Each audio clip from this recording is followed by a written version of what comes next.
Please be seated.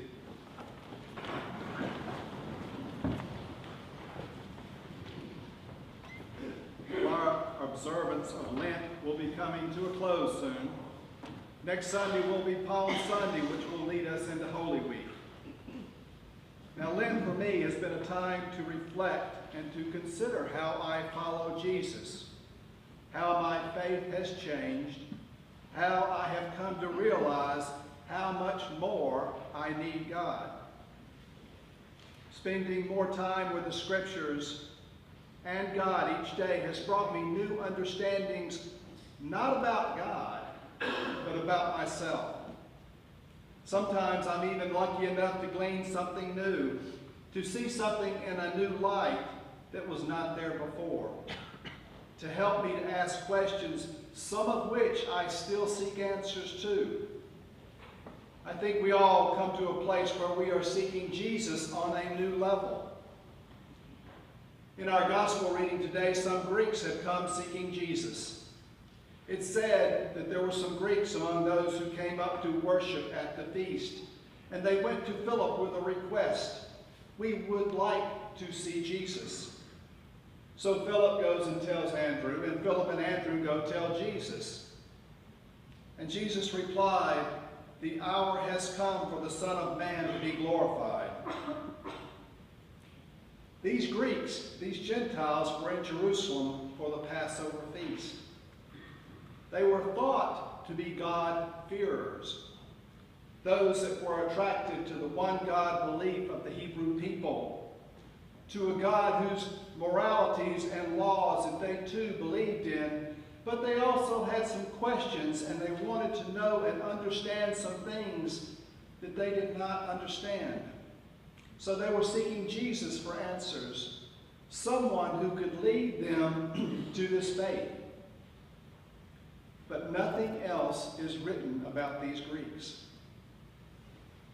I wonder if they ever got to speak with Jesus. I wonder if they were there when Jesus made his triumphant entry into Jerusalem.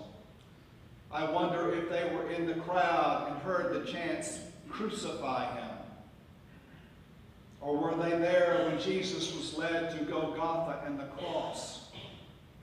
And did they learn of his rising from the dead? One thing is clear. Jesus' earthly ministry was ending.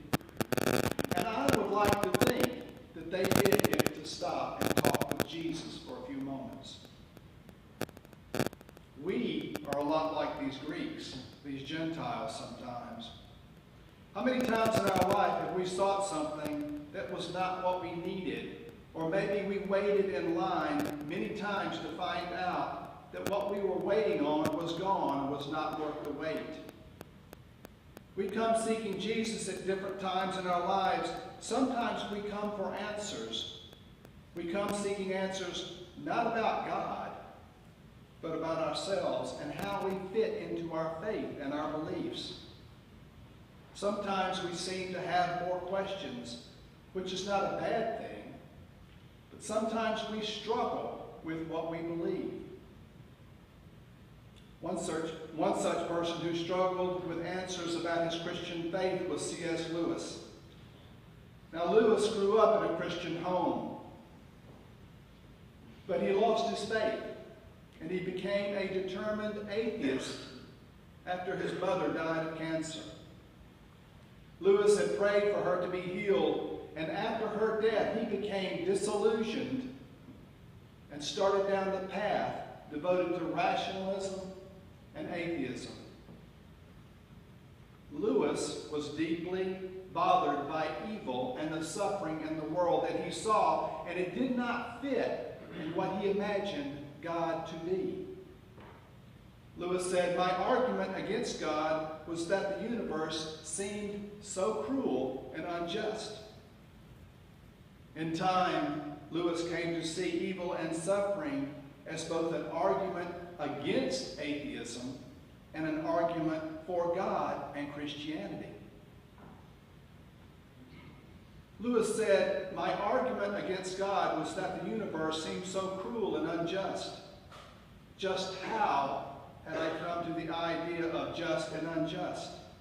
A man does not call a crooked line crooked unless he has some idea of a straight line. What I was comparing this universe with when I called it unjust.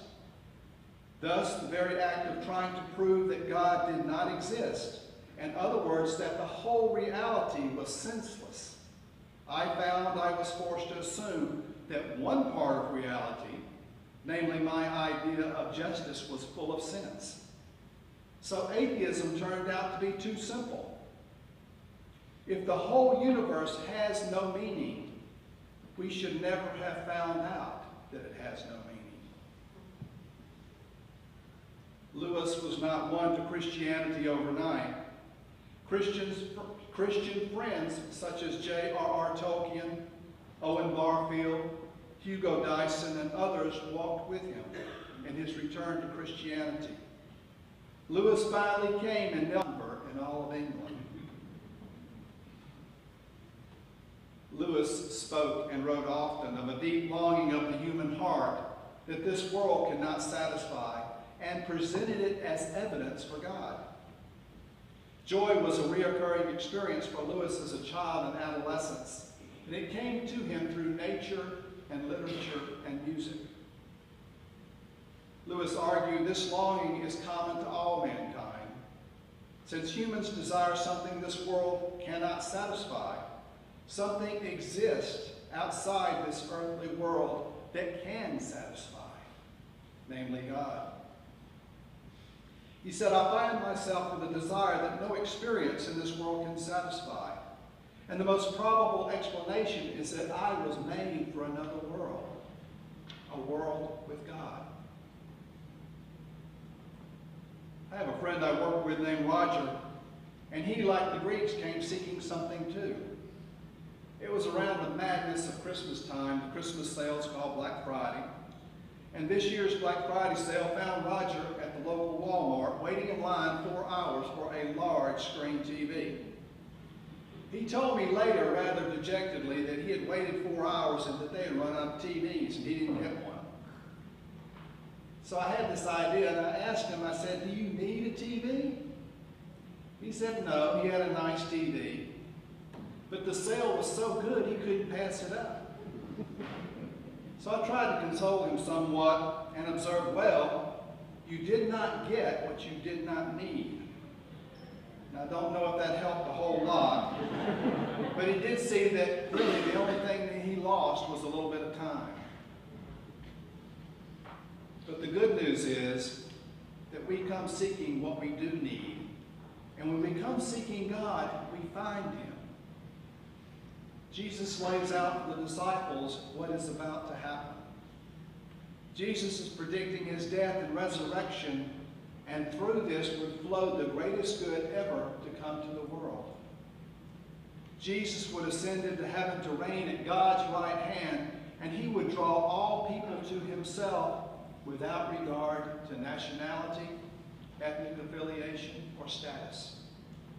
So you see why it is such a significance that these Greek Gentiles were here for the occasion. They came to seek and understand and to seek answers. And we do likewise. We come to understand, like C.S. Lewis, that our lives have meaning with God, and that we receive something the world can never give. A Savior that loves us so much that he lays down his life for us on the cross and will raise us to everlasting life with himself and all the saints.